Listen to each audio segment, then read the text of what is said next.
So it's good to be here today in conversation with Steve Campbell. Steve, along with his wife Angie, are senior leaders of C3 Church in Cambridge. They're good friends of Freedom Church. They came to visit our leadership team probably a couple of years ago now. And we're due to be speaking at our October conference, which didn't happen in the way we'd hoped. But we did say, Steve, would you still come and speak to the church?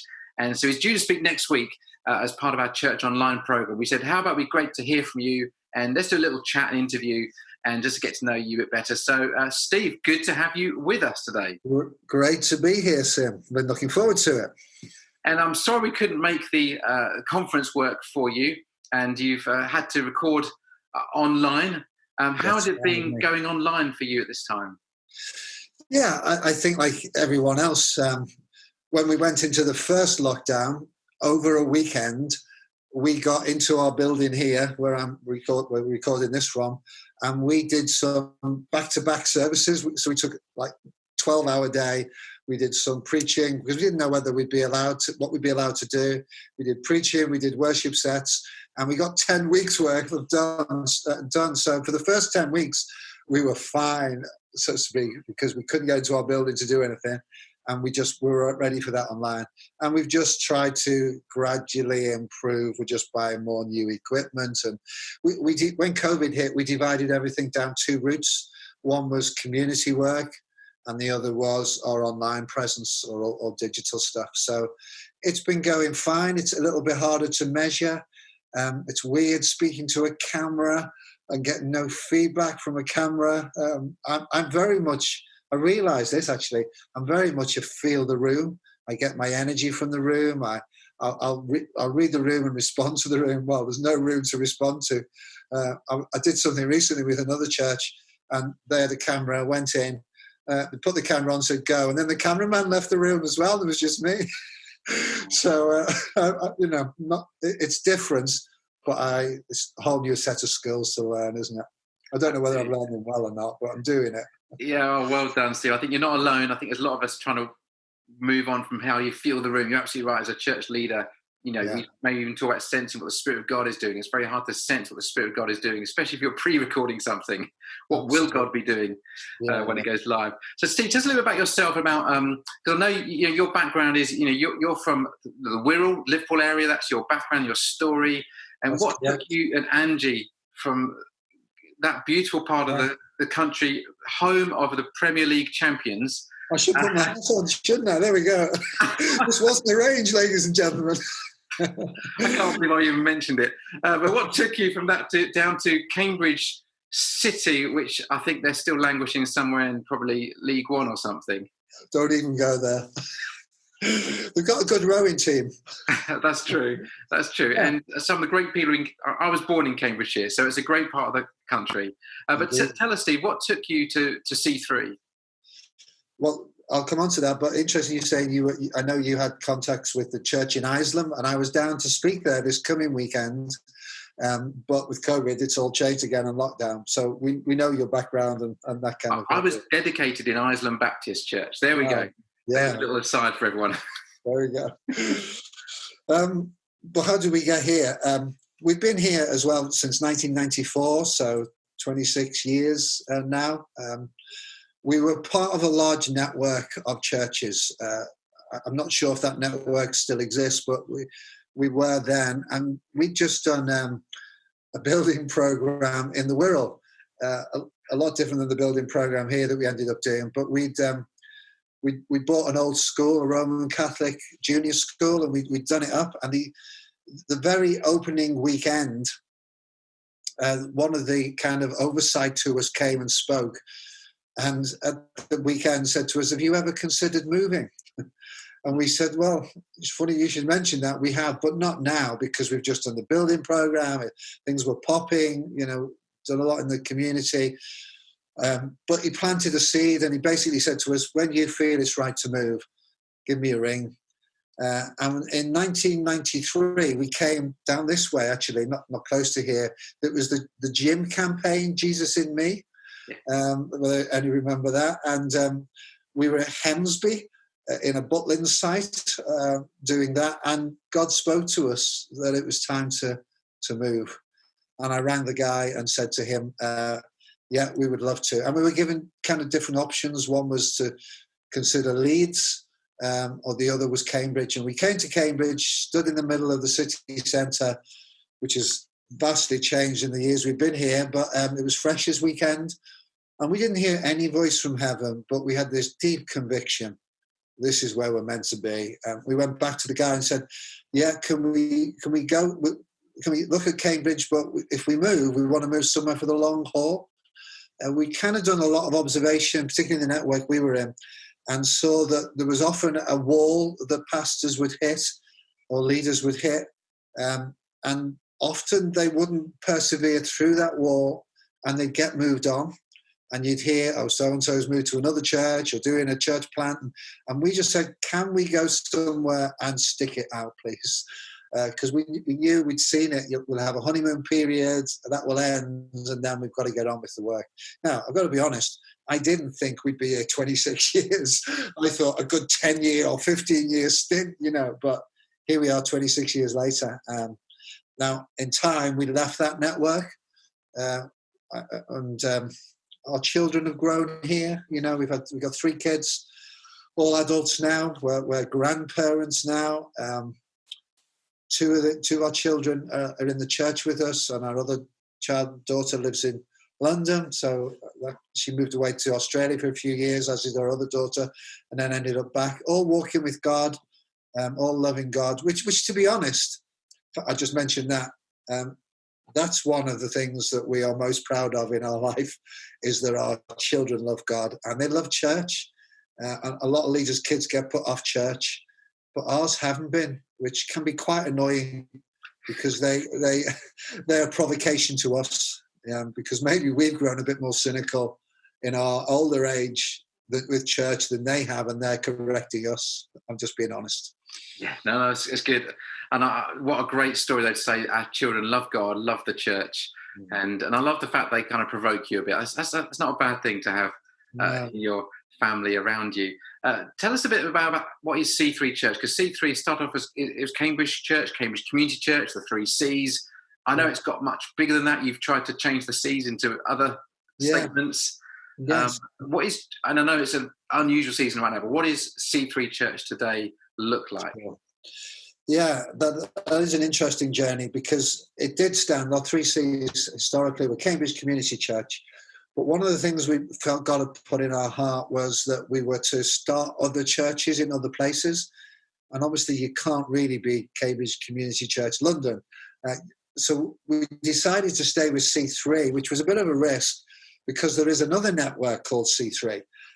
Based from Australia, and to be honest, we get confused with them all the time. So we have thought, should we change our name? But honestly, we've got quite a good reputation as C3, and certainly in this area. I'm aware we can lose that, but we've got it now, and we didn't want to mess with, excuse me using this word, the brand. We thought, I don't like that, but you know what I mean. We didn't want to, let's stay with it. And I was talking to a guy at a learning community, and I said, I was struggling with our name change. And he said, why don't you just change your name to your values? And we kind of stood there, and it was yeah, we could do that. So we changed, and we actually legally changed our name to the C3 Church. And that means we can have the C3 Church, Bury St Edmunds, the C3 Church London, wherever, as part of the one entity. But we changed it to 3 values, which are cause, Christ, and community. So we teach around that as well. We want to be Christ-centered. We want to be cause-driven. And we want to do it in community and for the community. We have a big community aspect to the church that looks outside of us, but as well being a community. So everything we do, we say, does it fulfill one of those 3? Does it make sure it's Christ-centered? Is it cause-driven? By that we mean making disciples, the cause of Christ. We don't feel we've got any option to meddle with that. That was given to us. And that's helped us. And then the third one, create community and reach the community. That's helped us. So we have started another church. We're doing the multi-site model at the moment. That's what we've felt. We started another one in Bury St Edmunds. We now call our online community a campus or a location as well, because the reality is some people will never come to any one of our centres. We have a building here in Cambridge, which is our own. We rent in Bury St Edmunds. And we're just looking, I won't say on here where, but we're looking at a fourth site that might come on stream in the new year. And then they can be, and they are the C3 Church in their location. Now, you mentioned then your building program, and I came to your opening ceremony, which, how long was that? 3 years ago? 4? 5 years. You're kidding me, 5 years ago. 5 years, yeah. I came along with a colleague of mine, Tim Parker, who's now part of our staff team here at Freedom Church, and we loved seeing your venue. It's an incredible facility, 500-seater with the biggest screen I've ever seen in any church, I think, at the time. Great location in the town, right in the heart of things, well, on the edge of the city, but very much everyone passes you. Tell us a little bit, because as a church, we're starting on that building program journey, having purchased some land. Just tell us a little bit of an insight into some of those ups and downs of churches and building programs. Wow, that's a big question, because it was a long journey. An exciting journey, but lots of disappointments along the way. I mean, for years, we were meeting in a school. We used to meet in a cinema in the centre of town. The problem with the cinema was, as we grew, was particularly for families. So probably in our early days, we had a higher proportion of students in the church. A lot of those met each other, had children, and then suddenly the popcorn room wasn't big enough to take the kids. So we moved into a school, sixth form college. They refigured their room, their main halls. We had to move out of there. We moved into one of the most university colleges, Homerton College, which was the most further out. But then they started doing a lot of conferencing. So we couldn't go in kind of 14, 15 weeks of the year, which didn't help us with our continuity. So then we moved to another school, which was further out. And all the time we were growing. We had, particularly with families, that was a big area of growth for us. And in a school was ideal, a little bit further out, because it had lots of car parking, lots of rooms that you could set up. It was an Anglican and Roman Catholic aided school, so they had some sympathy to what we were doing. We built a great relationship up with them, actually, and we were able to install some stuff in there as well, which aided, but all the time saying we want our own building.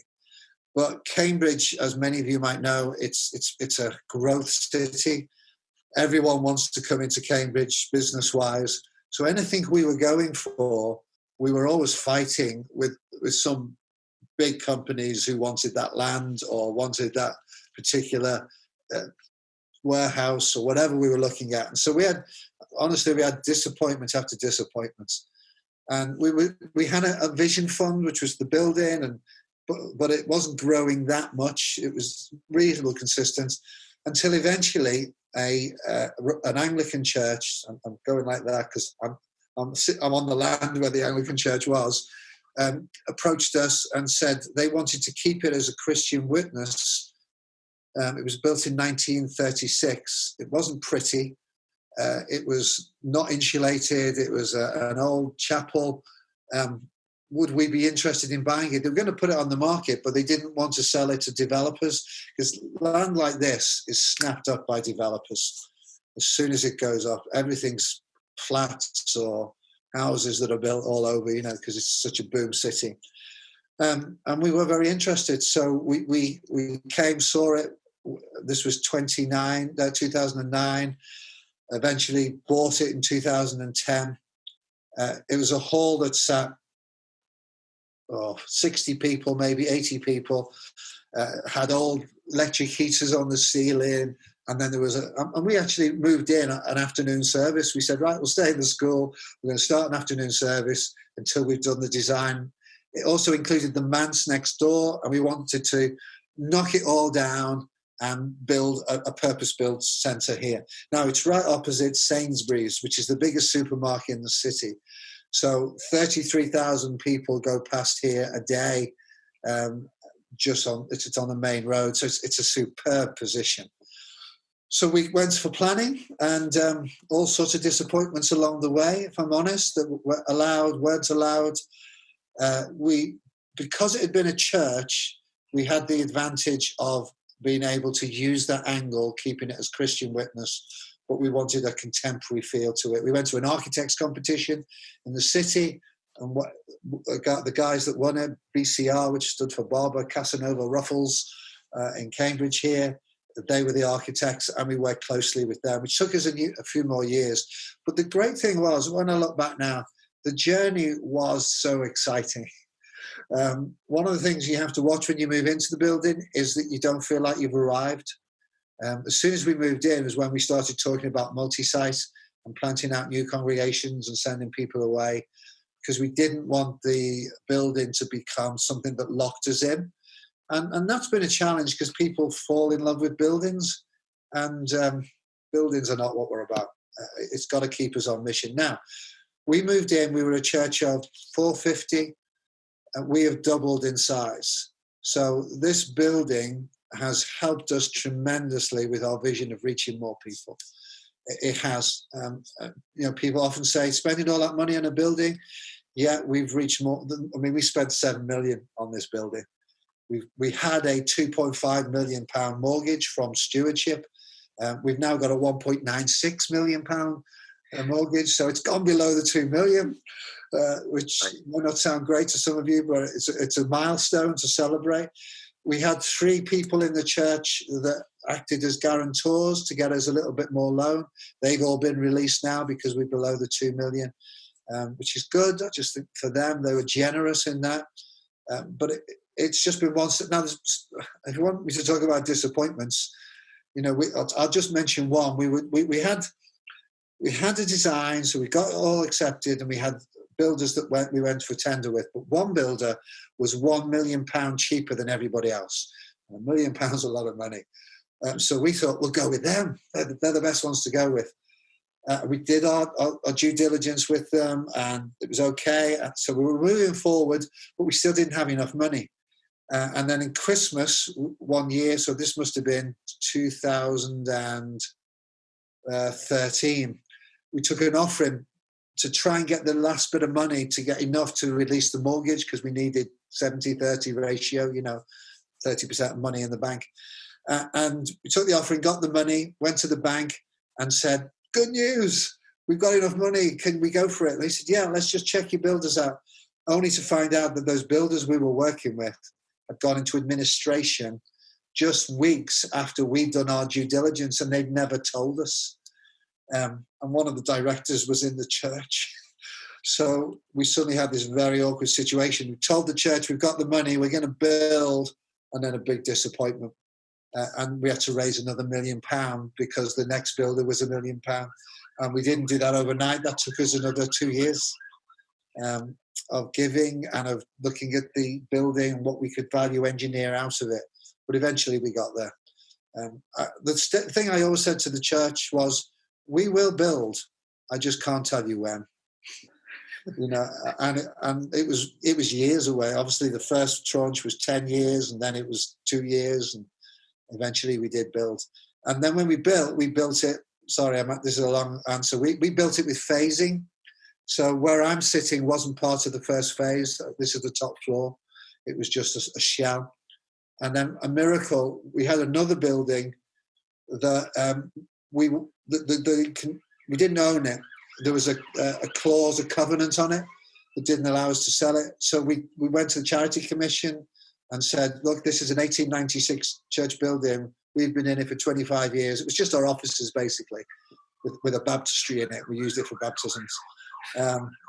Could we own it? Anyway, it's such a long story. We were gifted that building.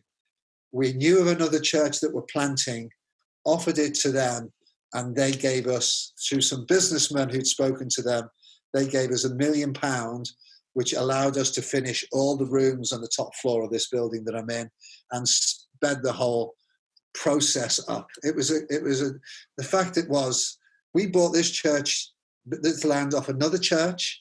So the land cost us 1.25 million. We did that in cash. They've been able to build their extension, St. Philip's Church in Mill Road. Then we got £1 million from another church who were able to move in for their congregation in another part of the city, and we're here. So it's just felt like kingdom win after kingdom win, because every church that has been involved has been able to be blessed through it. Yeah. And one of the things I know is that building has enabled you to have a real profile in the city. You already had good, you're well known for your work amongst like food bank and so forth. But tell us what's been happening in lockdown for you in regards to the ramping up your community work. I mean, I'm aware of some of it from social media and conversations we've had, but just to those listening, tell a bit about that story. Oh, this was amazing. What we did was, as you say, we already had food bank and we had CAP and that kind of thing going on here. But our what we call our community, or C3 Impact, we call this work. So C3 Impact pastor immediately got onto what are the major needs in the city. And at that time, it was to do with food. So we moved out of our building in lockdown. We turned the building into a warehouse, and we furloughed half of our staff. We got 27 staff members. We furloughed half of them, and most of them volunteered to come back and work in a different department than they were in. And some of our staff we put that way anyway. So we had like 13 full-time staff members all working on this. And the building became a warehouse for food and a food distribution point. So we were working with Food Bank, but now this became parcels. We put a big sign up. We've got a digital screen outside. Please come and visit us, because I'm pointing everywhere all around here, and it's just in front of me, the sign. And it just said, need help, call this number. And we did it on social media, and we were inundated. So we're now up to the 6-7 months in, we've done about 110,000 meals for people in need in the community. And obviously, once then the first lockdown closed, we wanted to get back into the building to be able to use it again for some of the other stuff we were doing. So we needed space. So we found an architect friend, had another friend who said there's a warehouse you can use, which is just down the way. It's the first warehouse you come to if you drive from here down Coldham's Lane. 12,000 square foot. You can have it free of charge if you pay the utilities. So we've got that 12, and it was 6 weeks notice. So if anybody wants it, we've got to get out in 6 weeks. So we're praying no one wants it. And that just took us to a whole nother level again with what we can do. So we've got fridges, freezers in there. We've had hotels close in the city. One recently for refurbishments, one of the nicest hotels in the city. They got to hear of us. So we went in and gutted as much as we could. So we've got mattresses. We worked with Beeson, which is in the city. Some of you may know them. We've got mattresses in there, nice mattresses, tables. Tell you what's been selling, because we're selling these, the mini fridges out of all the rooms. We got dozens and dozens of mini fridges. So we just put it on social media, and people are looking for mini fridges. And they can actually wire it up to their internet, and they can tell if someone's taken something out of it and that kind of thing. So mini fridges, and 25 quid a mini fridge, but all that goes back into the C3 Impact. We got a grant from the government. We got a grant from stewardship, which really helped. We had the grant from the government, which was from DEFRA. We had to measure everything we were giving out. So weigh everything, because they wanted it. It could only be for food. So we weighed everything, and it was distributed out to people in need. And now we've opened up a shop in that warehouse. The shop is mainly for people who are on reduced income. So it's not free. They pay £5. And again, we've got some beautiful people supplying us with food, fresh produce from a company in the city called Kale and Damson. They come with fresh produce. In some of the freezers there from these hotels, what was the Cafe Rouge closed down in the city? They contacted us. We've got a lot of their utensils. We've had chefs from the city who are furloughed coming into our building to cook meals that we then freeze, and then we distribute to people in need, as well as food bank. So the chefs were brilliant. We bought a food van with money that had been donated, because we have a Friday hub here, and we have community impact pastors who are here on a Friday. And what they do is they're just available there. They're volunteers. There's one guy, I'll just name him, Stuart. He reduced the hours in his job. He was offered promotion. He didn't take promotion. They said, well, that means, if you don't take promotion, you're kind of ruining your career with Adam Brooks. And he said, yeah, I know that. He'd done some training with WTC in theology and really wanted to get hands-on. So he gives a Friday every week. He's gone down to 4 days, and he's just there in the community.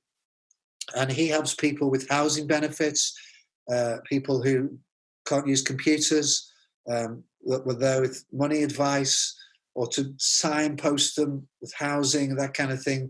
The city council love us. They've been really helpful. They send representatives to be here on a Friday. And it's anyone who can come. It's a yellow van outside now. There's queues, socially distanced, obviously, and they can't stay around, but they can meet up with these pastors. And it's beautiful. It's just people who need help or don't. We say to the church, just come along and be alongside these people. Just get to know them, befriend them. And they do, and it's lovely. So we've got a coffee van. And we've got, I love all your creativity, Steve. I love the way you create new ideas. I know you're the one who keeps saying people really matter. It's a phrase I've stolen. I think it's so true. I love your investment in people and in your community. And we're looking forward to having you come and speak next Sunday. Is there any little inkling, little tease you could give us about what's to come when you come and speak to us as a church online next week? Yeah. I'll tell you the verse I'm speaking from, which is just, blessed are those who mourn, for they shall be comforted. And it's quite personal, if I'm honest. COVID has not been an easy season for me. I had my mum die in this season. She didn't die of COVID. She was 96 years of age. She loved Jesus and she was ready for heaven, but she was still my mum, and so it's still a loss. We also had a guy in the church very early on who was a close friend. In every church, and you should have this, you've got those who are on different spectrum of what they're into. This guy was our prayer guy who would pray for anything that moved, particularly the sick. And everyone knew him for that, and we were glad to know him for that. If I needed a man of faith for the hour, that was the man, Tim. And the church prayed. I know you were praying and other friends, but he died of COVID and left a young family in the church. That was a corporate grief for us as a church. I personally felt that very, very acutely. So I've been delving into what does it mean to be blessed are those who mourn. And what is that about? How can you be blessed as a mourner? So it's some of that. Well, we look forward, Steve, to hearing you unpack those powerful words of Jesus from the Sermon on the Mount. And I know those things often feel like some sort of oxymoron. How do these things go together? But it is important to grieve together and to recognise times are tough. Absolutely. But our God is on the throne and we put our trust in him. Yeah. Steve, thank you so much for being with us today. Thank you for giving me your time and conversation. And we are really looking forward to having you next week. Yeah, no, we love you, Sam and Lottie, and we love the church. So it's a pleasure to do this. I said to Tim before I came on, this feels like recreation. It's such a pleasure. So thank you.